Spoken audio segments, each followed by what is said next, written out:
Pour la troisième fois, 130 citoyens vont être tirés au sort pour débattre d'un sujet majeur de société. Bienvenue à la Convention citoyenne sur les temps de l'enfant. On vous explique.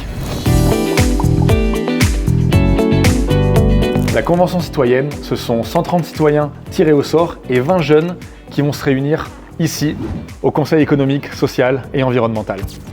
On l'appelle aussi le CESE. C'est l'Assemblée de la société civile qui conseille le gouvernement et le Parlement et qui associe les citoyens aux grandes décisions collectives. Bref, ils vont se réunir ici pour répondre à une question. Comment mieux structurer les différents temps de vie des enfants pour favoriser leurs apprentissages, leur développement et leur santé.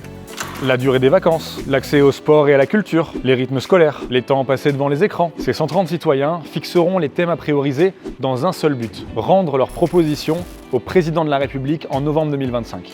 Ces propositions serviront alors pour éclairer le gouvernement pour des mises en œuvre dès 2026. Mais revenons au début. Le tirage au sort.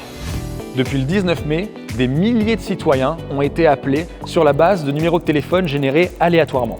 Parmi eux, 130 citoyens et citoyennes ont été tirés au sort sur la base de 6 critères. Le genre, l'âge, le niveau de diplôme, la catégorie socio-professionnelle, la région de vie et la typologie de territoire. Le but, représenter au mieux la diversité de la population française. Et bien sûr, comme ce sont les premiers concernés, il y aura un panel de 20 enfants et adolescents qui seront associés aux travaux de la Convention. À partir du 20 juin, les citoyens vont se réunir pour 7 sessions de travail. Ils vont auditionner des experts de l'éducation, de la santé, du tourisme, pour faire court, tous ceux qui sont concernés par les temps de l'enfant. Tous travaillent pour formuler des propositions, pour construire des politiques publiques plus adaptées à nos réalités, celles des citoyens et celles des enfants.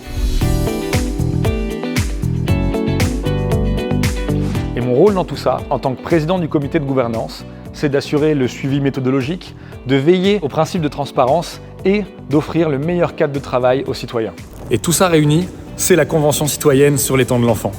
Alors, si vous voulez suivre le travail de la Convention, suivez-nous sur les réseaux sociaux.